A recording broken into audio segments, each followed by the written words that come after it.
사례형 1문입니다. 갑이 을에게 채무 변제를 독촉하면서 너 혼자 몰래 A의 집에 들어가 A 소유의 도자기를 훔쳐 이를 팔아서 나에게 변제하라 라고 말했다. 교사죠. 교사 행위인데 뭐를 교사했습니까? 너 혼자 몰래 A의 집에 들어가 주침을 교사하고 주거침입, A 소유의 도자기를 훔쳐 절취를 교사하고 이를 팔아서 나에게 변제하라, 도품을 팔아라, 사기죄, 이 세 가지 범죄를 교사했다. 이를 승낙했다. 그러면 효과 없는 교사 이런 게 문제되나 한번 생각해 보실 수 있고, 이를 승낙한 을은 정범이 되는 거죠. 혼자 범행을 하는 것이 두려운 나머지 갑에게는 알리지 않은 채 친구 병과 함께 A의 도자기를 훔치기로 공모했다. 뭡니까? 갑은 너 혼자 하라고 교사를 했거든요. 근데 갑에게 알리지 않은 채 친구 병과 함께, 그러니까 특수절도를 교사하는 거죠. 이게 뭐죠? 교사의 착오 중에서도 양적인 착오가 되는 거죠. 교사의 착오가 문제되겠다. 범행이 발각될 것이 두려웠던 갑은 을에게 전화하여 범행의 단념을 권유하였으나 이거 뭡니까? 교사의 이탈이죠. 교사 이탈되려면 범행 막아야 되죠. 막았는지 보시죠. 을은 갑의 제안을 단호히 거절했다. 교사 이탈 안 되는 거죠. 그럼 교사범 죄책을 지게 되겠다 라고 생각하실 수 있고, 2018년 6월 20일 시간 항상 보셔야죠. 아직 해가 떠 있을 때군요.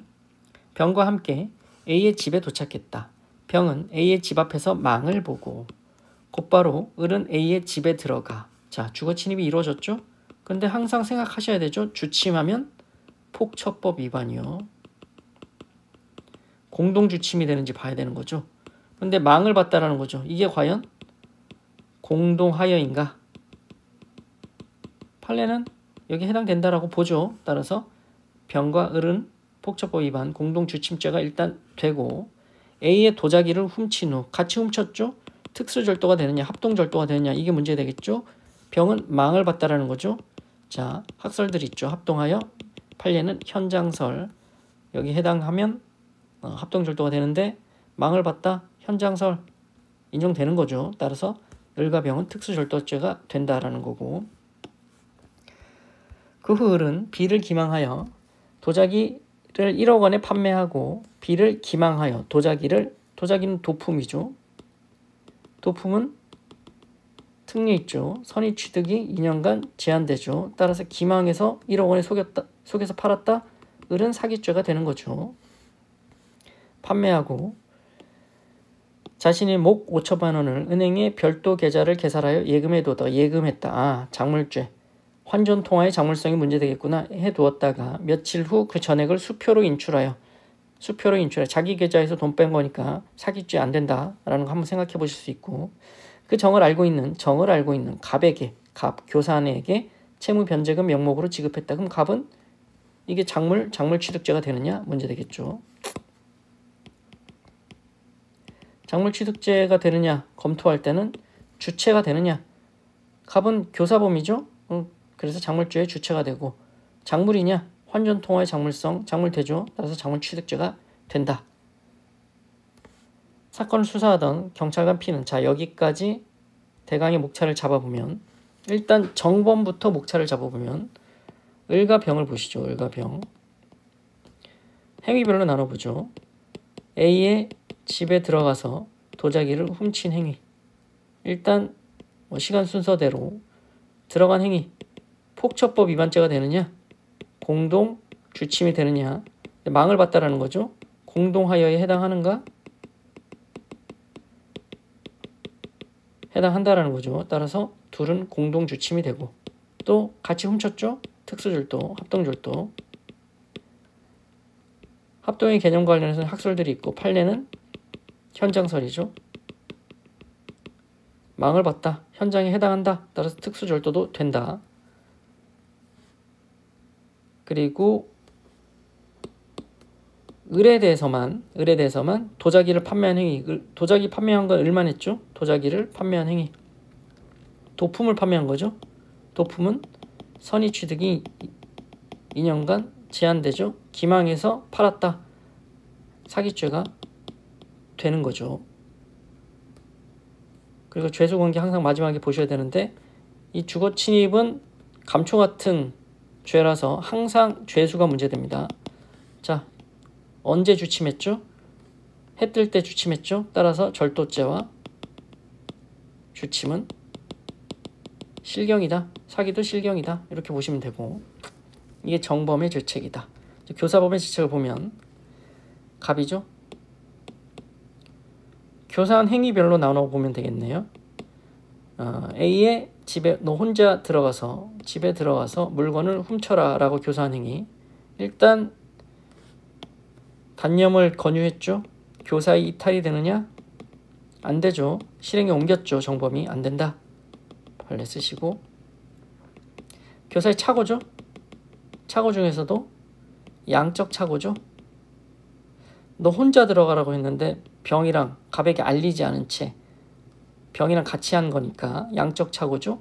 그러면 특별한 사정이 없는 한 교사한 범위 내에서만 책임지죠. 따라서 단순절도 그리고 주침의 교사범이 되는 거죠. 또 교사행위 3개 했죠. 주침, 절도, 사기. 도품 팔아라 라고 교사한 행위는 사기를 교사한 거죠.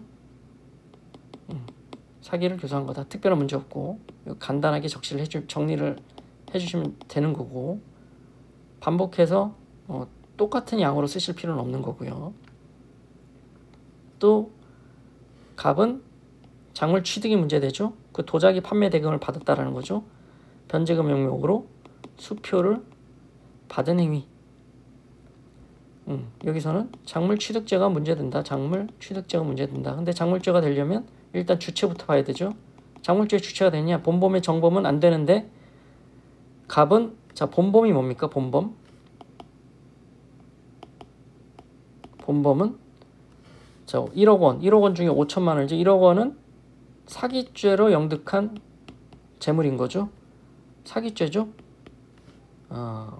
갑은 사기죄의 교사범이니까 본범의 정범이 아니죠. 따라서 작물죄 주체된다. 작물이냐? 예금에 두었다라는 거잖아요. 돈.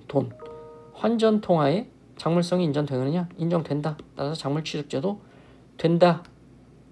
라고 정리를 해두시면 되고 다 죄수관계, 실경으로 보시면 되는 거고 사건을 수사하던 경찰관 P는 2018년 6월 27일 22시경 을을 카페에서 22시경 시간 항상 보셔야죠. 밤이네요. 을을 카페에서 적법하게 긴급 체포했다. 긴급 체포 자체는 문제가 없다. 을이 자신의 노트북 컴퓨터로 작업하던 위 범행 관련 문서를 발견하고 노트북 컴퓨터를 그 자리에서 영장 없이 압수했다. 이 노트북 컴퓨터 영장 없이 압수한 것 이게 문제가 되겠죠. 자 일단은 적법하게 긴급 체포했으니까 이건 문제가 안 되고 그 현장에서 컴퓨터를 영장 없이 압수했죠. 이거 뭡니까?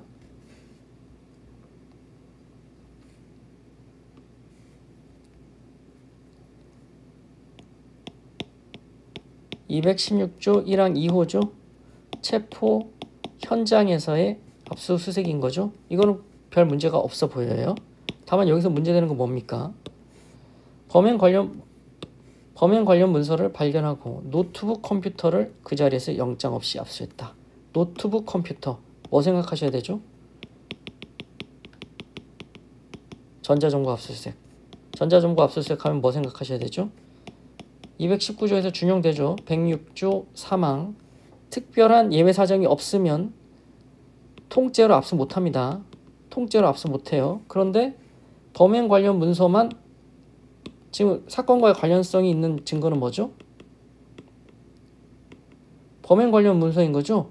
그런데 관련성 없는 것이 포함되어 있을 수도 있는 노트북 컴퓨터를 통째로 정보 저장 매체 전체로 압수했다는 거죠. 이거 위법한 거죠. 이 통째로 가지고 갈 수밖에 없다라는 사정이 보이지 않죠. 따라서 위법하다, 위수증이 되는 거죠. 영장 없이 압수할 때에도 사건과의 관련성 있는 증거, 유관 증거만 압수할 수 있습니다. 무관 증거 압수하면 위법이에요. 따라서 이 노트북 통째로 압수했다, 위수증이 되는 거죠. 308조 2. 그 후 P는 경찰서로 연행된 을로부터 도자기 판매 대금이 예치되었던 예금 통장이 을의 집에 있다는 임의의 자백을 듣고, 임의의 자백, 왜 이런 얘기가 나왔죠? 임의의 자백. 지금 이게 1차가 위법하잖아요. 위법한데 통장이 집에 있다, 임의의 자백을 들었다라는 거죠. 자, 가족이 이를 훼손할 염려가 있는 등 긴급히 그 예금 통장을 압수할 필요가 있다고 판단했다. 자, 이 통장을 압수하는 거예요. 노트북 컴퓨터를 1차로 위법하게 압수했죠. 예금 통장도 그러면 2차 압수로 연결되는 거고 독수 독과가 문제가 되겠죠. 그런데 중간에 임의의 자백이 있다. 임의의 자백, 즉 1차와 2차 사이의 인과관계가 단절되거나 희석되겠구나, 이런 생각을 해보실 수 있죠. P는 2018년 6월 28일 새벽이죠. 일몰 후에요. 압수수색 영장 없이 을의 집에 갔어요. 체포 현장이나 다른 곳이죠. 이건 뭐예요? 긴급 압수죠. 긴급 압수 217조 하면 딱 생각하셔야 되는 게 요급 처분 적용 안 된다. 따라서 참여시켜야 되고 야간 집행 안 되죠. 을의 집에 들어가 그 집을 지키던 을의 배우자를 집 밖에 나가게 한 채 뭐예요? 참여 안 시켰다라는 거죠. 위반이죠. 집을 수색하여 예금 통장을 압수하고 나서 즉시 컴퓨터 통장에 대해 영장을 발부받았다. 자, 야간이죠. 야간 집행 제한 위반했죠. 또 참여 안 시켰죠. 217조 긴급압수 적법하지 않는 거죠. 따라서 이 예금 통장 역시 위수증이 되는 거죠.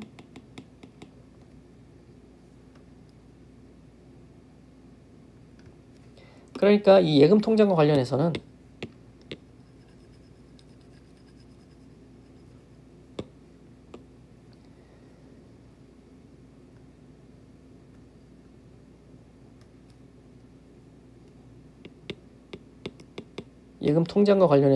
일단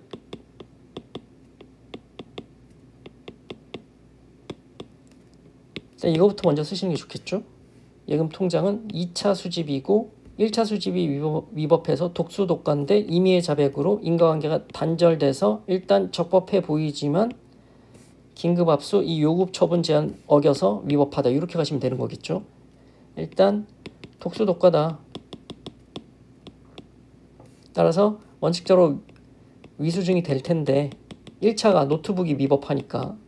하지만 지금 인과관계 독수 독과는 여기서 끝나면 안 되죠. 인과관계 단절 희석을 항상 생각하셔야 됩니다. 근데 사안에서 임의의 자백이 있다는 거죠. 임의의 자백. 그냥 자백이 아니고 임의의 자백이라고 쓴 이유가 있겠죠. 따라서 인과관계 단절 희석된다. 따라서 1은 적법해 보인다.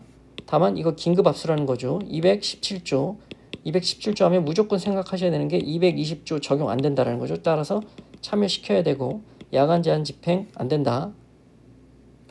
야간 집행 안 된다라는 건데 사안을 보니까 배우자 밖으로 나가겠고 새벽 1시였죠.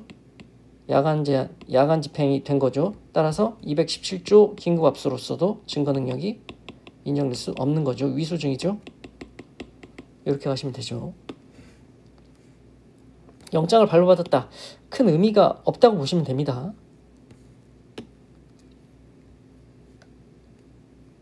이런 상황에서 을의 배우자는 을과 상의 없이 전직경찰관 정에게 이 돈을 P에게 전달하여 남편의 일을 잘 무마해달라고 하며 3천만 원을 건네주었고 정은 그 돈 전부를 P에게 전달했다. 뭡니까?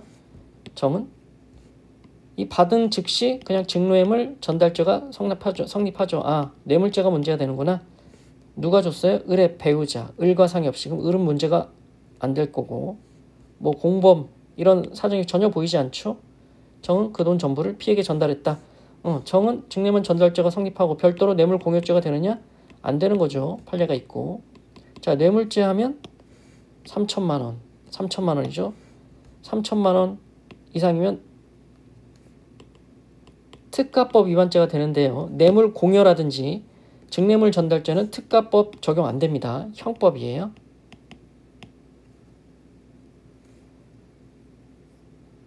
한편 을의 체포 사실을 알아차린 병은 바로 형사처분을 면할 목적으로 6개월 동안 필리핀으로 도피했다가 귀국했다. 공소시 후 정지가 문제되겠구나 라고 생각하시면 되죠. 갑을 병정의 죄책은 방금 보셨고, P가 압수한 예금 통장과 컴퓨터로 취득한 정보의 증거 능력이 인정되는가 또 보셨고, 도자기 절취 행위에 대한 을병의 공소시효 완성일은 언제냐. 도자기 절취 행위, 합동 절도를 얘기를 하는 거죠. 그리고 요거 물어보는 거죠. 요거 공소시효 정지와 관련된 쟁점이네요. 도자기 절취 행위 공소시효 완성일, 일단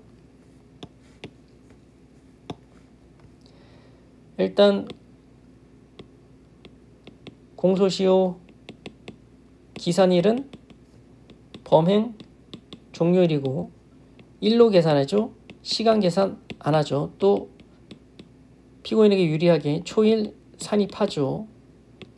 자, 도자기 절취 행위는 합동절도죠. 합동절도의 공소시효는 10년입니다. 그래서 을에 대해서 계산을 해보면 범행을 언제 했죠? 2018년 6월 20일에 했다는 거죠. 범행 종료일이 2018년 6월 20일이고 을에 대해서는 공소시효 정지할 만한 사유가 보이지 않죠. 10년이니까 초일 산입해서 10년을 더하면 2018년 6월 19일에 을은 완성되고, 그럼 병은 형사처분 면할 목적으로 6개월 동안 정지되는 거죠. 그럼 이 10년 6개월 더하면 되는 거죠.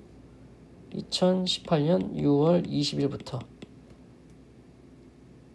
2018년 10년을 더하면 2028년이죠. 2028년 6월 더하면 12월 19일 날 완성되는 거죠.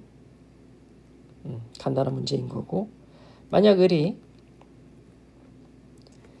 A의 도자기를 훔친 사실과 합동절도, B에게 도자기를 판매한 사실, 사기죄 각각 기소되어 1사실에 대해서는 징역 1년, 자 1사실에 대해서는 징역 1년, 2사실에 대해서는 징역 10월을 선고받고, 갑만 각 판결에 대해 을만 각 판결에 대해 항소했다.